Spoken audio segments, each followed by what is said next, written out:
Hump Day. This is the Sports Huddle on SEMO ESPN Radio from the Yuengling Sports Huddle Studios.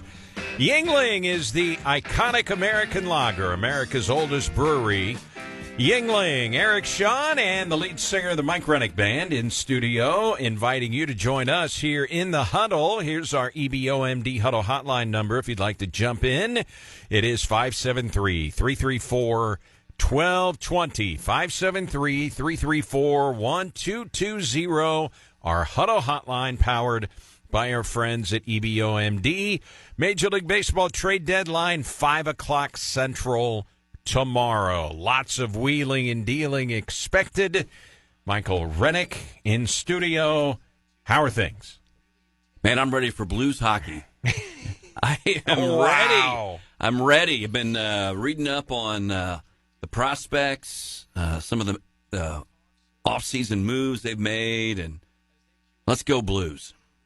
No, things are all right. They're going to get a little break in the heat, I think, after today, which will be nice. Be a nice weekend coming up.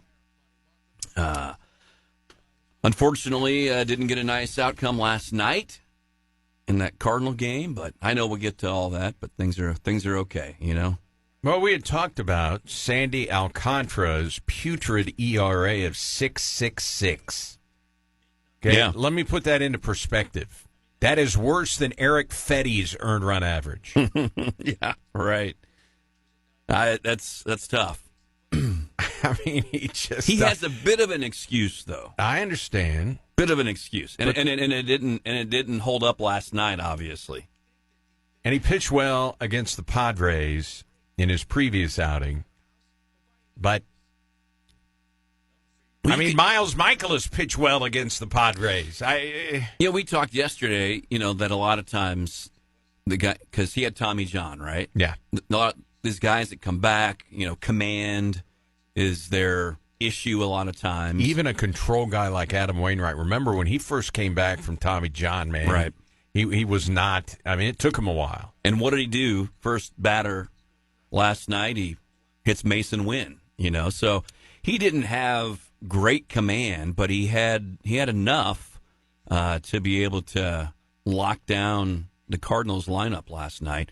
But he's hitting 100. I mean, he hadn't lost anything as far as the velocity goes. No, his velo's good. And I think he was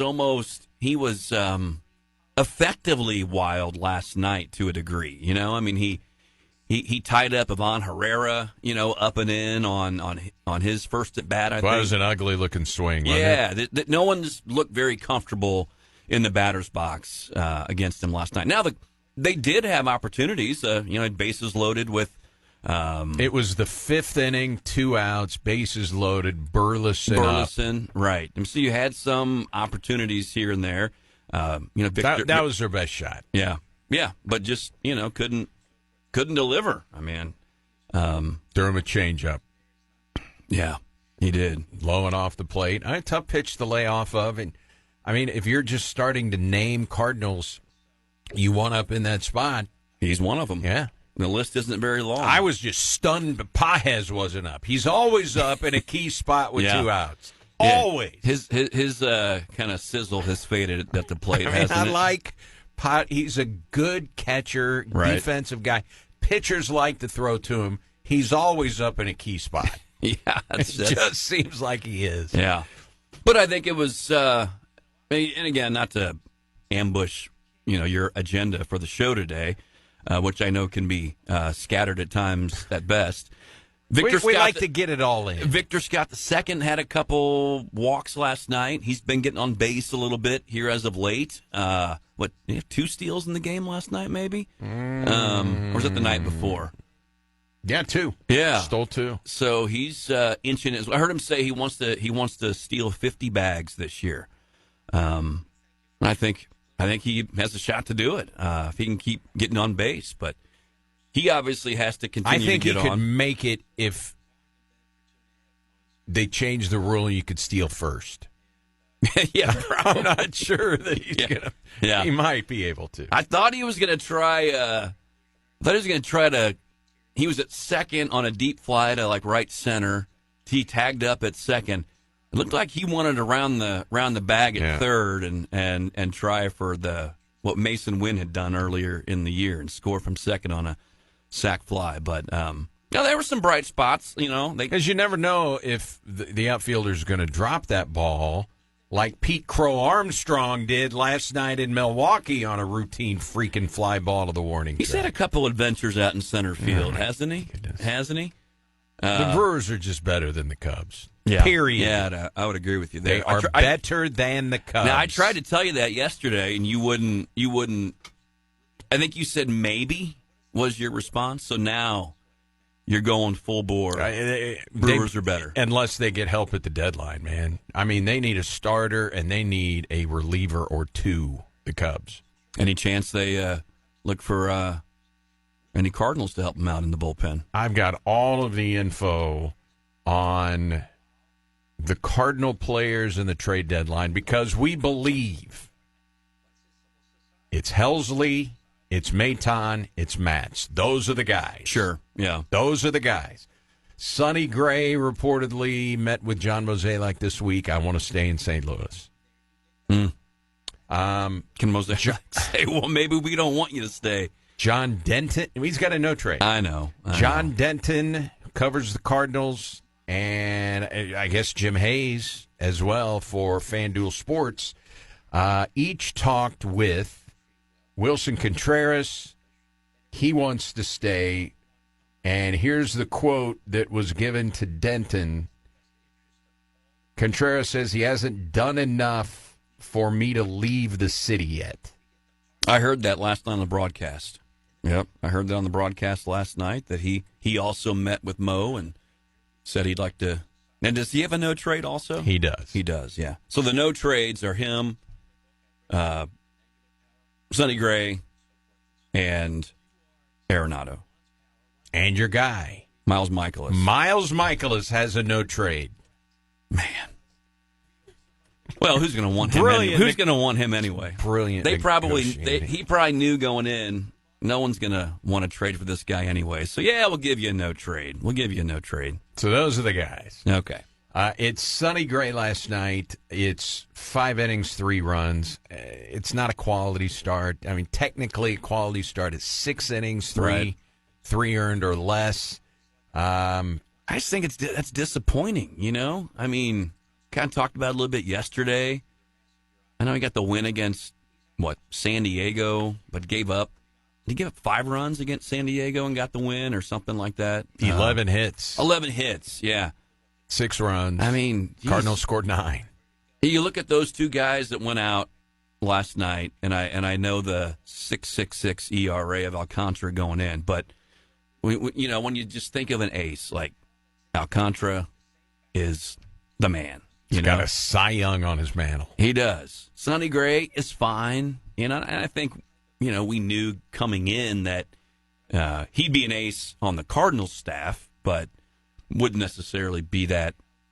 He may be a number 2 or 3 potentially on a different pitching staff, but he's throwing his fastball at 52% of the time. That's a career low because it's getting smashed. Now, the home run he gave up was on a curveball. It wasn't even a strike. Yeah. I mean, it was low below the zone.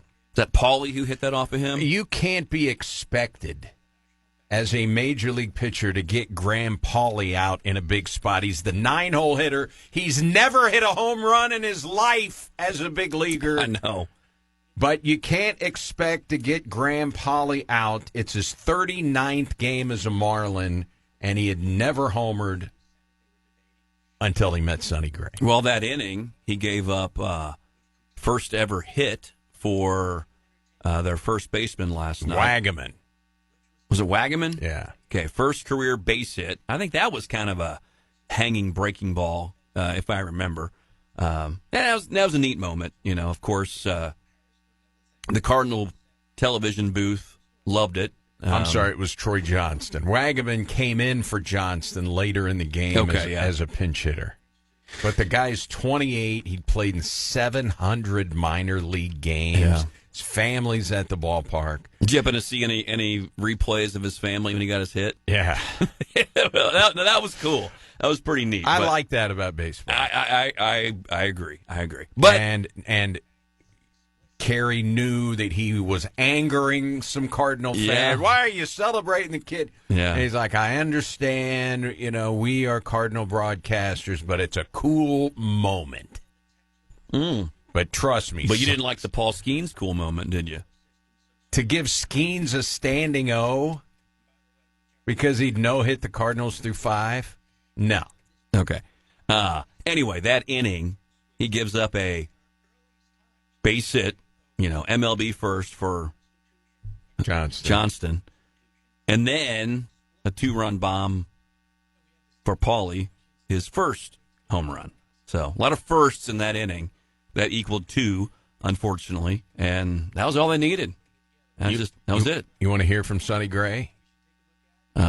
Sure. Sonny, what was the problem? It was really hot tonight. Yeah. It's tough. It's tough. You're just wet. Everything's just wet. It's tough. It's very tough.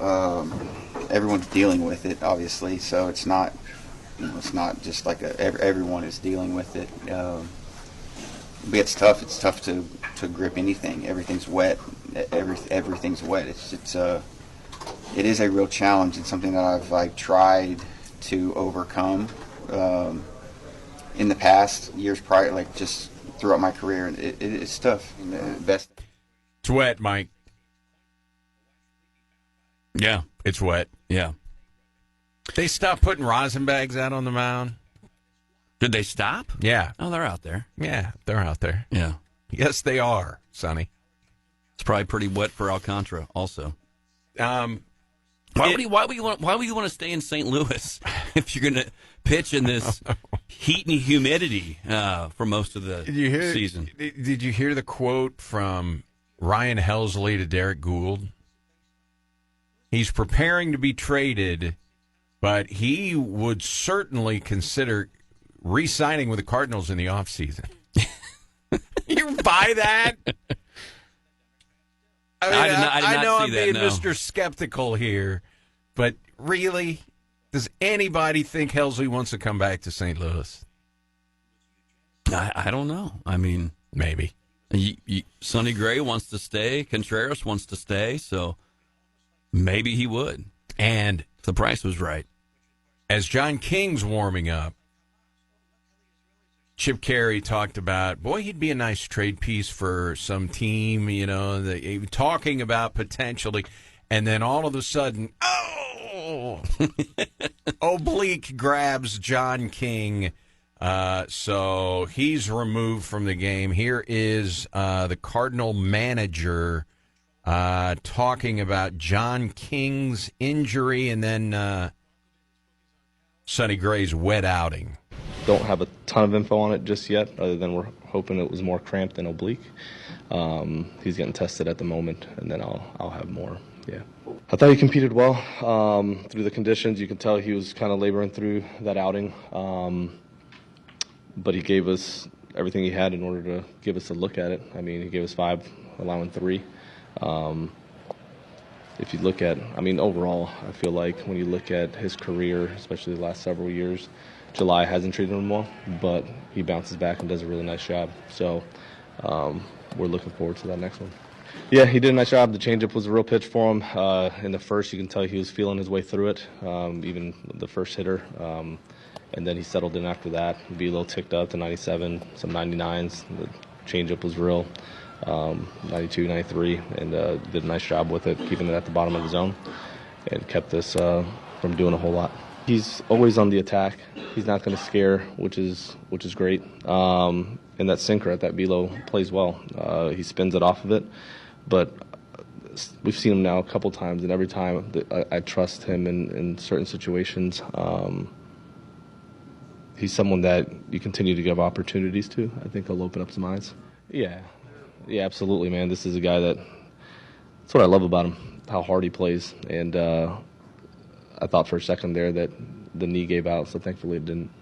He's talking about Wilson Contreras. Prior to that, the way MLB edits these post games, you're like, who is he talking about now? Right. I mean, FanDuel, back in the day when they were Bally's, you would have the question and now you can only have access to what MLB splices together. So he talked about King, Sonny Gray, Alcantara. Sure. And then he got to Wilson Contreras, who made that play up the first base line, then went sliding into first base to beat the runner.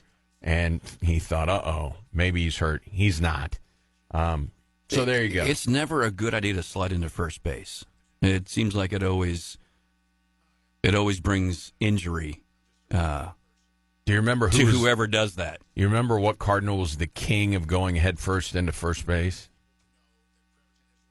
Oh boy, I don't. Skip Schumacher, man. Schumacher. He was always diving into first base when he was a Cardinal. Now I know that you obviously probably bring this up. I'm sure you and Jess in the past have talked about it anytime the Cardinals face Alcantara.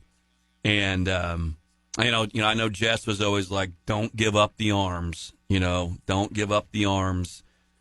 Who did the Cardinals get in return for Sandy Alcantara? Marcell Ozuna.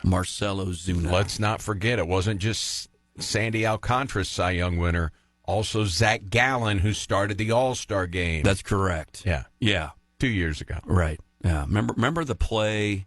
To me, I know Ozuna did okay, but remember the play when Ozuna's in left field? He did it twice in his Cardinal career. And he climbs the wall, and then the ball lands on the warning track. And he falls on his face. To me, that sums up the trade, really. He's a Gold Glove winner, that sums up the trade, and maybe the last decade of. He had a home run last night for the Braves. Yeah, I mean, he's done well for the Braves, and he's done really well. Had a great year last year. So did anybody else follow the fact that Eric Fetty joined the Atlanta Braves? He's a Brave. Yeah. Cardinals get cash considerations in exchange for a player to be named later or cash considerations.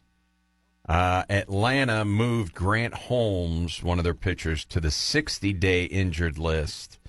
And, man, Fetty really got it done for the Braves. Took his 11th loss in his Braves debut last night. It was 4 2/3. It was 4 earned. 2 walks, a home run, ERA 5.33. Still lower than Sandy Alcantara's. But Eric Fetty with a crash and burn in his Braves debut, I thought might want to file that away. Are we surprised? He pitched as advertised. So, and they gave him a shot. And not to be forgotten, another former Cardinal last night, Mike, milestone, Randy Arozarena. I remember him. I understand it's different. But there goes Randy. The throw, the tag, and he's safe. Randy Arozarena with his 5th consecutive 2020 season. What a feat. Arozarena hoists that bag. I think he's going to have to put it back. Pulled the base out of the mooring. He pulled a Ricky Henderson, pulled the base up. He's the 10th player in baseball history to have 5 consecutive 2020 seasons. I didn't realize that was the case for him. It's going to take a lot from Matthew Liberatore to right the wrong of that trade. Because that's getting it done, not just 1 year, obviously. I mean, it's getting it done over the course of several years. Good for him. I like Arozarena. Yeah. Got a flair to him. Right.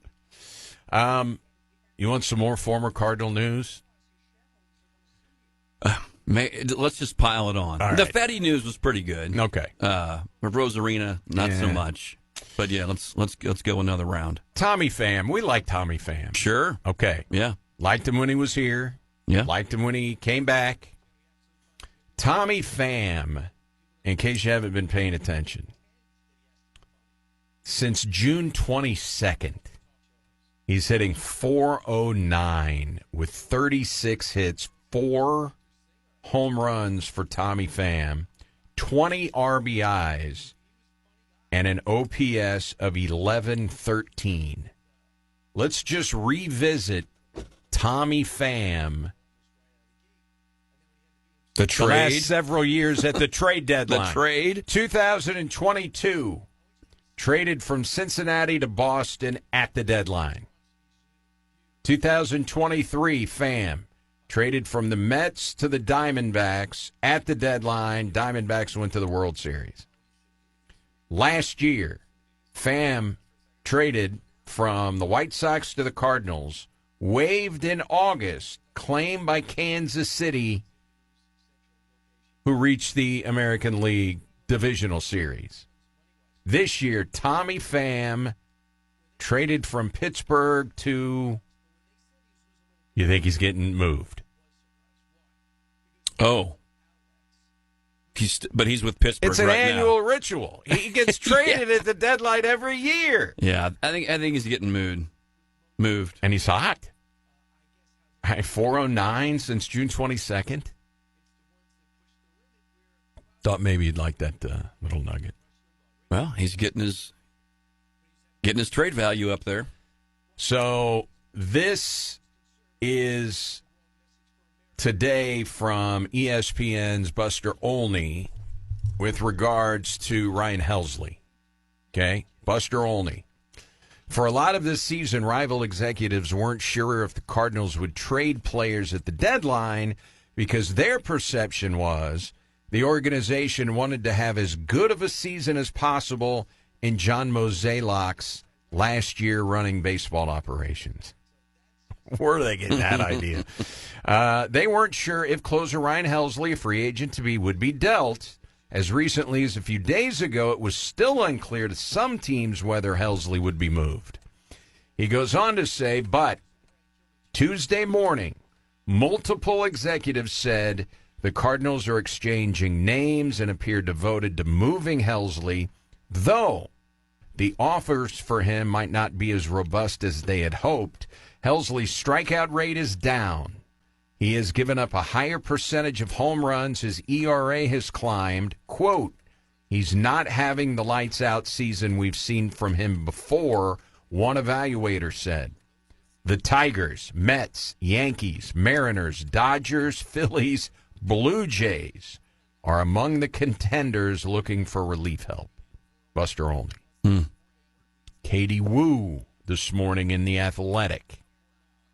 Rival teams continue to call the Cardinals regarding relief pitching trio of Ryan Helsley, Phil Maton, Steven Matz. The bullpen market is far from formed. President of Baseball Operations John Mozeliak is prepared to wait for the right deal. History suggests he'll do just that. And she goes on to say, Mozeliak's significant trades have occurred on the day of the deadline, if not hours before. He traded Tommy Edman last year on the afternoon of the deadline. Jack Flaherty was traded roughly an hour before the 2023 deadline. Mozeliak's acquisition of Jordan Montgomery from the Yankees for Harrison Bader came together minutes before the 22 deadline. So did his 2021 deal for John Lester.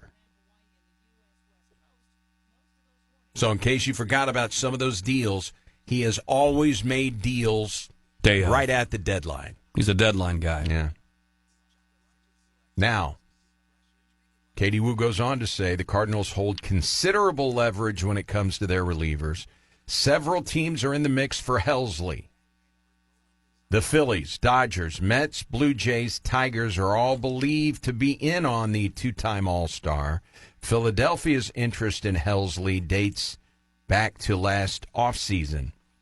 And Katie Woo goes on to say she believes Helsley becomes even more valuable because of the suspension of Emmanuel Clase with the betting scandal, because Clase, probably the best reliever on the market. You're talking about a guy who had a sub-1 ERA last year. The last 3 years, he has led the league in saves, Clase. Now he's on whatever restricted list. He's getting paid as they look into gambling. And if you haven't been following that, he and a teammate with Cleveland, one of those scenarios where apparently now, and I don't get on these websites, FanDuel, DraftKings, I mean, do you ever get involved in that? No. Okay. No. Apparently, you can do these micro bets on pitches. Sure. So the first pitch to a batter, and video has surfaced of Clase spiking, bouncing a ball 8 feet in front of home plate. The first pitch in a couple of different at-bats when he came out of the bullpen. I don't know what that means. What I do know is there is one elite reliever off the trade market, which in theory could be good for the Cardinals and Ryan Helsley. Any discussion about who the Cardinals, what they would be seeking? I know they talk about needing a right-handed, major league ready bat. A lot of lefties in their lineup. Right. They struggle against left-handed pitching. Any discussion about who they may be? She did not go into any of that. They, according to Wu, the Cardinals continue to make calls on Nolan Arenado. No substantial traction has formed. Third base market is robust, and only one team will land the top target, Eugenio Suarez of the Diamondbacks. I don't know if you saw, he got hit in the hand the other night by pitch. X-rays were negative, so apparently he's okay. But, and then she goes on to say about, Mozeliak meeting with Wilson Contreras. Mozeliak confirms that Contreras will not be moved. He's signed through 27, full no trade.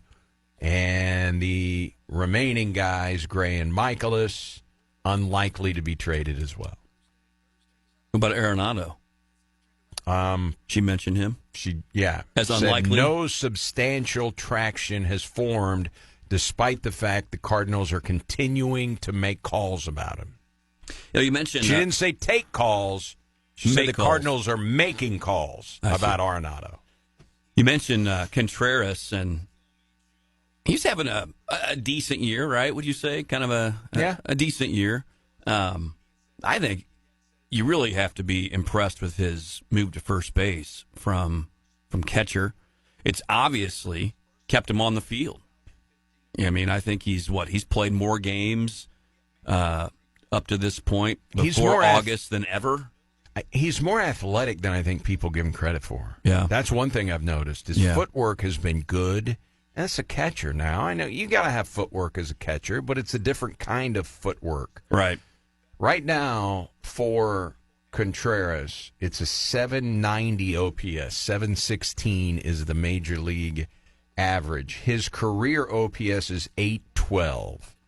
Last year, it was 848. 2 years ago, when he hit 20 home runs for the Cardinals, first year as a Cardinal, it was 826. So the OPS is down a little. He does lead the Cardinals with 61 RBIs. He'll probably get to 20 home runs, don't you think? Is he at 14 right now? 14 right now, yeah. Yeah. I would think he would have a pretty good shot at getting there. He's on pace for 21 homers and 91 RBIs. He's got 28 doubles. He's on pace for 42 doubles. I think that's a pretty solid season. Yeah. Especially making the switch over to first base and whatever comes with that. He likes to wander a lot of times.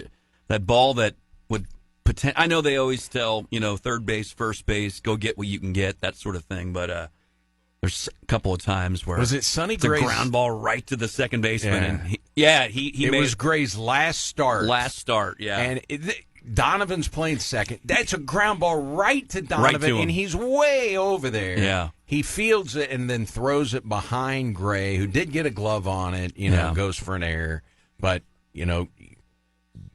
that all that is being a new first base. Comes with experience, probably, being over at first base. And I think that's kind of the exception to the rule for him because he's been pretty good. Did you see the ball that,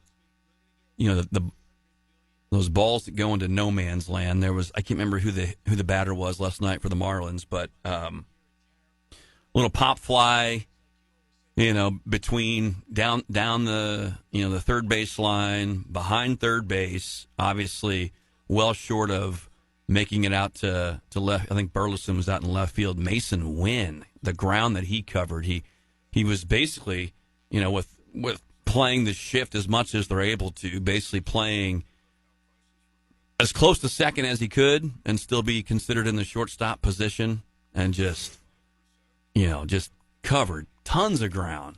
I love seeing plays like that because, those are big league plays. When you hear that's a big league play, that's a big league play. Right.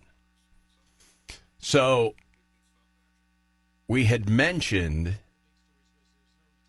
about the big crowd in St. Louis that the Savannah Bananas drew, right? Yeah. Well, and, we have a little extra rooting interest because Noah Nisnik, former Red Hawk pitcher, he's one of their main dudes. He's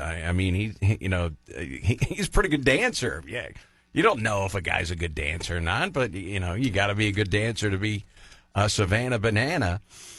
Their popularity, and those were big crowds the two nights that they were at Busch Stadium. Their popularity is soaring so much, they have just got a major television deal.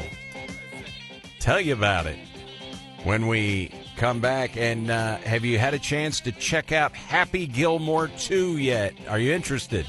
On Netflix. Talking to me? Yeah. You talking to me? Talking to you. Yeah, I haven't watched it yet, but I'm interested. News on that. All right. Sports Huddle. It's a Sports Huddle on SEMO ESPN.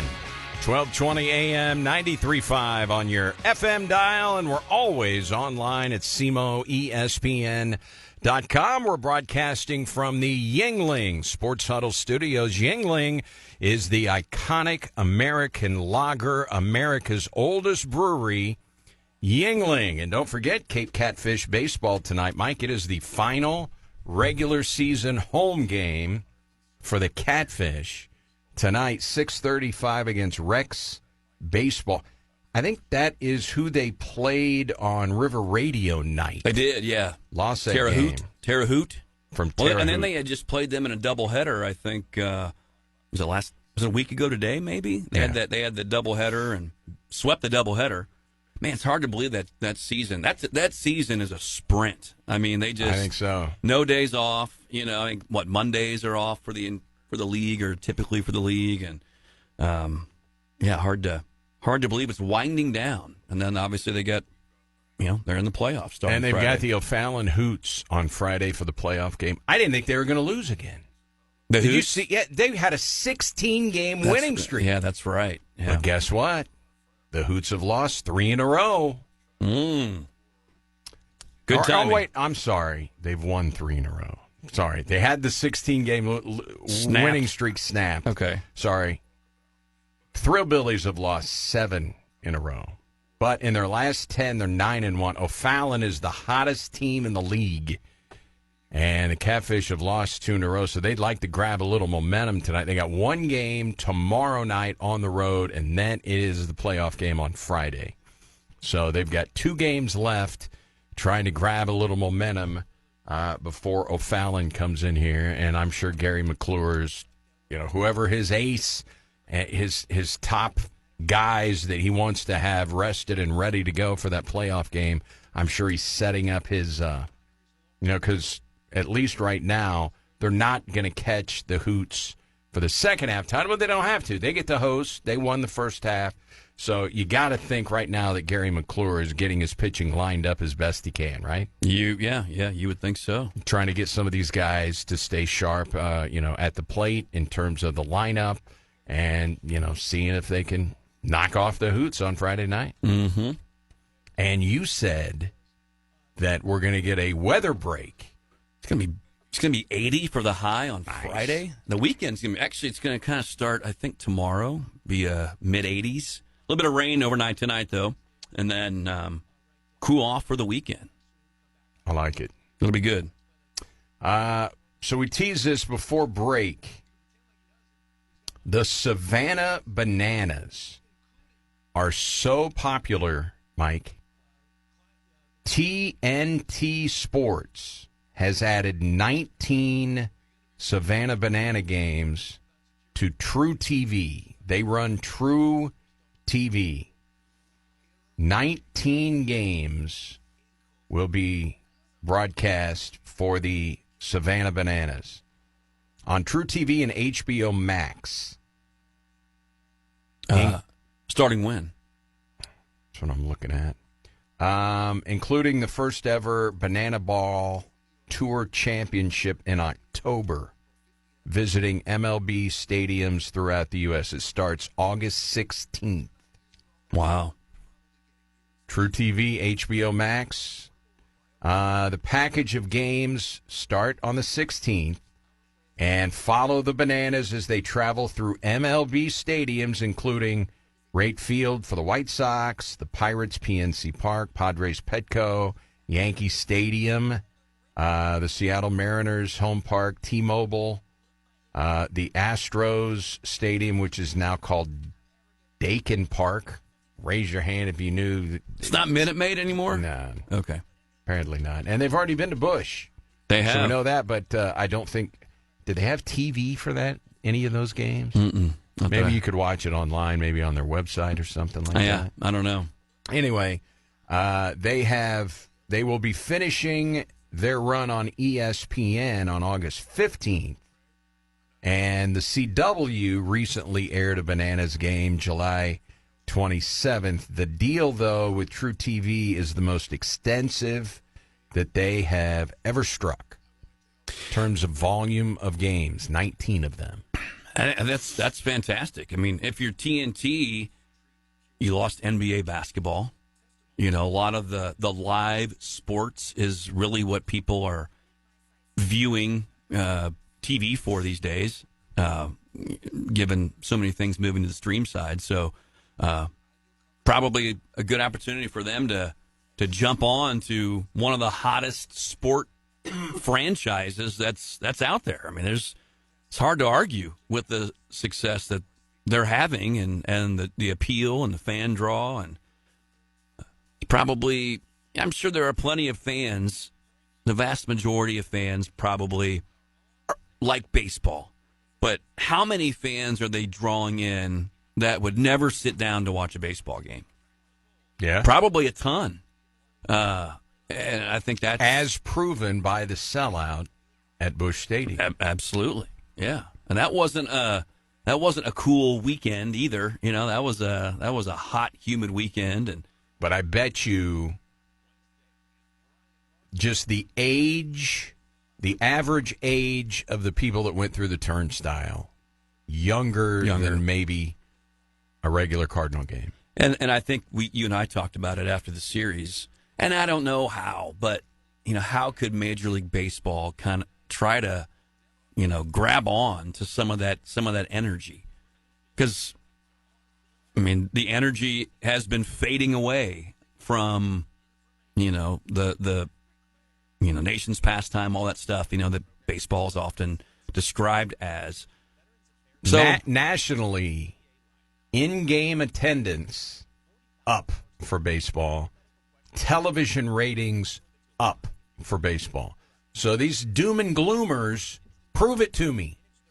Ratings up, people, butts in seats. Up compared to last year? Yes, and compared to the last few years. Well, they're having a good year, baseball. That's good news. Not in St. Louis, Missouri, where they are 17th out of 30 teams in attendance. But the sport as a whole is not what it once was maybe from a fan appeal standpoint, which I know is why they're trying to do things like the pitch clock and the instant replay and introducing, like they did in the All-Star game, being able to tap your hat and get an immediate We're gonna have ball and strike ABS challenge system next year.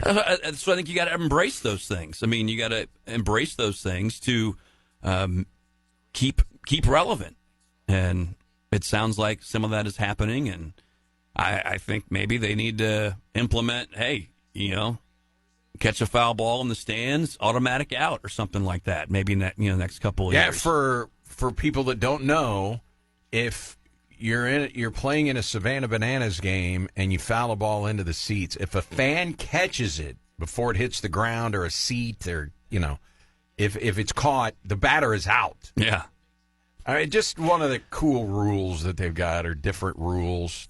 I'm sure the traditionalists, it's an outrage, the Bananas. Why? It's fun. I mean, and we got a former SEMO player. Yeah. He was one of their star guys. You mentioned his dancing. I think I saw his tryout tape he had sent in. Did you ever his see girlfriend made him do a tryout tape. Yeah, and it was all about his dance moves. Yeah. It was pretty cool. I mean, because the Post-Dispatch, he's from St. Louis, Noah Niznik. I pitched to Vianney. Andrew Keck was his catcher. They won a state championship together, right? So they did a whole story on it and said his girlfriend encouraged him, and she did all the video, and they planned it all out and sent the Bananas the video. It's a lot of fun. I think it's cool. It's a lot of fun. Just go on YouTube if you've never watched the Bananas and just surf around. You know how you can go into a rabbit hole on YouTube. Mm-hmm. It's the greatest. Whatever you want to watch, man, you can find it. You don't have to go to YouTube for this. You go to Netflix for Happy Gilmore 2. Mike, the original Happy Gilmore came out in 1996. Wow. So Netflix put that back and available for consumption prior to releasing Happy Gilmore 2. Okay.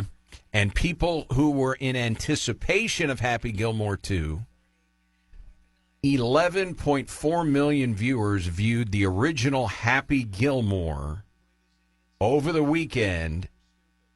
They clocked in at number 3 on the top 10 list for viewing movies on Netflix. Original Happy. The original. The original Happy. Okay. Now, Happy Gilmore 2 just came out.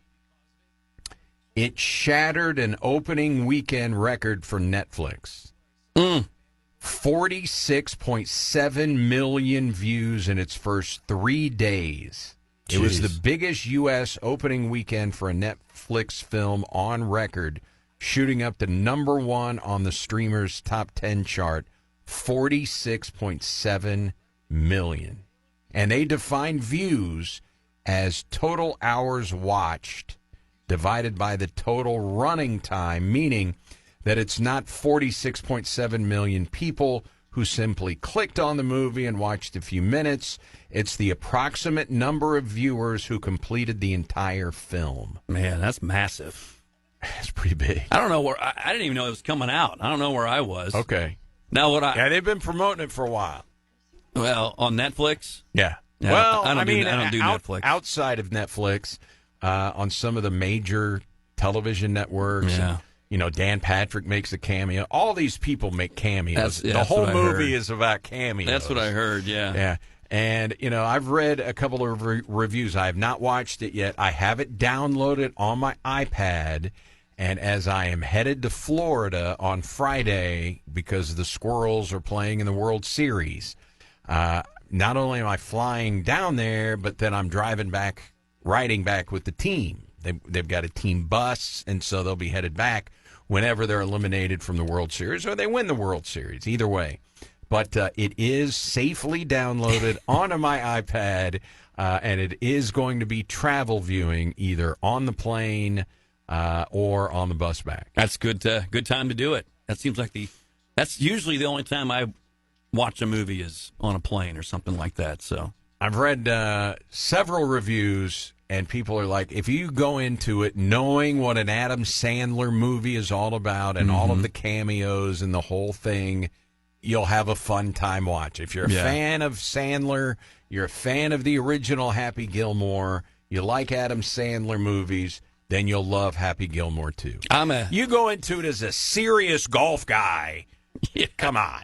I'm a Sandler guy. I think he's had a fantastic career, from what he did, starting at SNL to all the different movies. And, I love how he has his group of friends that are always in all these movies together. In all the Sandler movies. Yeah, they're in all of them. And as a musician, you probably kind of like he's the Hanukkah song, man. And he changes it up.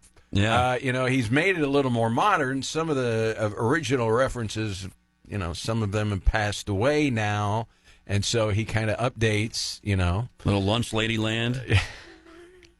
Lunch Lady. That might be my favorite. Sloppy Joe. Sloppy Joe. Sloppy Joe. Sloppy Joe. I'm waiting for, and I don't mean to bypass, I'm waiting for, I've heard, Spaceballs 2, I've heard. Oh, yeah. Is on the horizon. You know who's been talking about that? The show that follows us, Clinton and Friends. Maybe I've heard him reference that. They've been talking because they're big Star Wars guys on that, or at least Clinton is. Okay. Well, I'm waiting on Spaceballs 2. So, if you remember, way back in the day, there was at the trade deadline, I forget, Mets and somebody, the Reds maybe. Anyway, there was a player named Joel Youngblood that got traded between games of a doubleheader from one of the teams to the other team.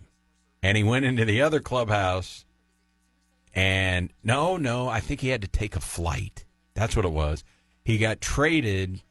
Anyway, he played for two teams in the same day. Way back in the day. You can Google it, Joel Youngblood. Yesterday, the Baltimore Orioles and the Toronto Blue Jays were playing a doubleheader. Okay. And at some point during game one of the doubleheader, the Orioles traded reliever Sir Anthony Dominguez, former Red, to the Blue Jays. So he went from one clubhouse to the other, and we'll give you a little play-by-play here. Kevin Brown is the play-by-play television guy for Masson TV as Dominguez is walking through the outfield and past the Orioles bullpen where he had begun the day in his Orioles uniform.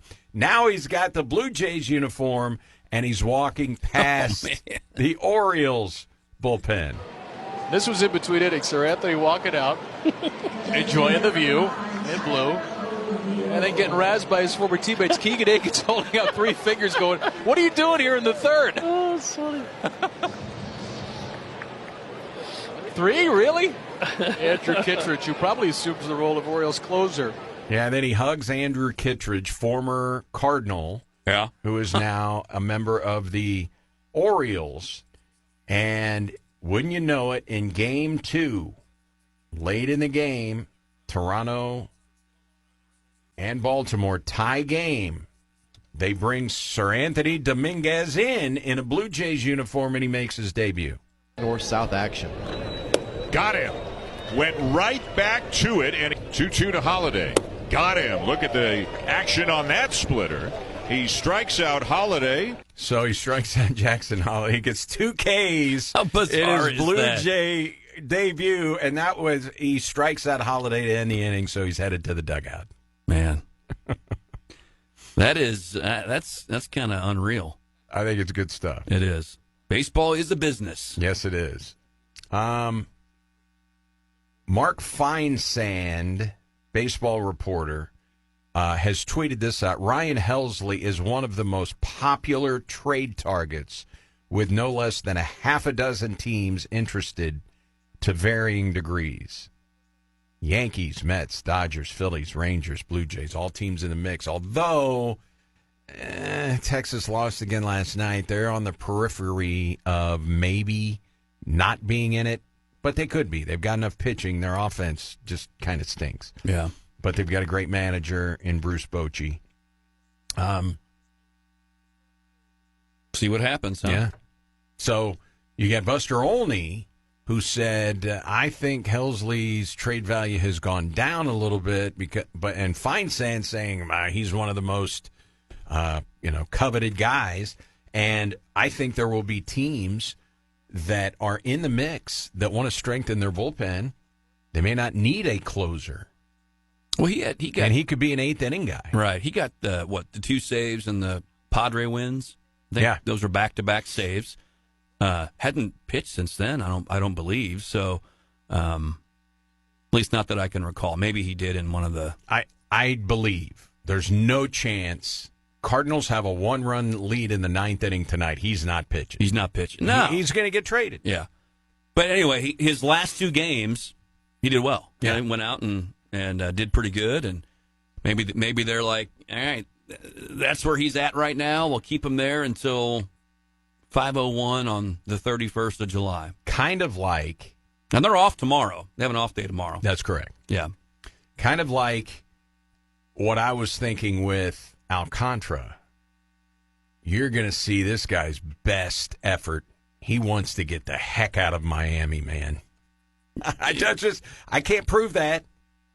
But if you're Alcantara, don't you want to go to a pennant race? No, absolutely. If you're Helsley or Maton, I understand St. Louis, but it's not the same right now in Cardinal land. It's just not. They're not contenders.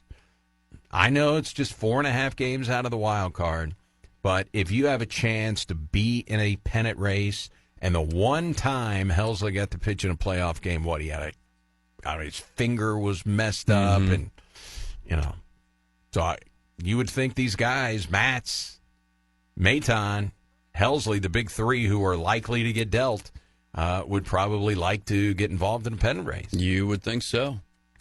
And then just sign again next year with the Cardinals. When I read that quote that he gave to Derek Gould, I just kind of thought, I probably shouldn't be so negative, but I was like, yeah, right.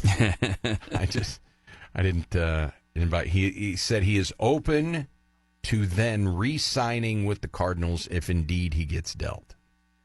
I think that always sounds like a possible narrative or a narrative of a possibility, but it never really happens. It doesn't seem like.